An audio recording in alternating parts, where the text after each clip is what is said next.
Oppo A16s.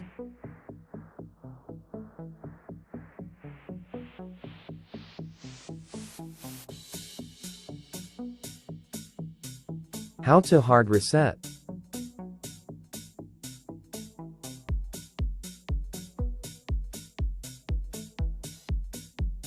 Press volume down and power button together.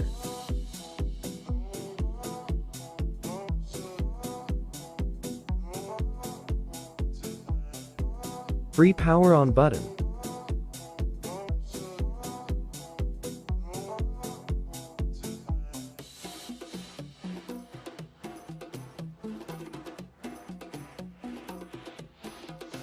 Select language. Select wipe data. Select format. Enter code.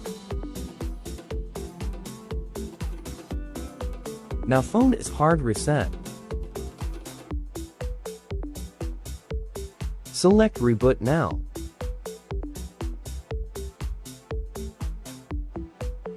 Restart your phone.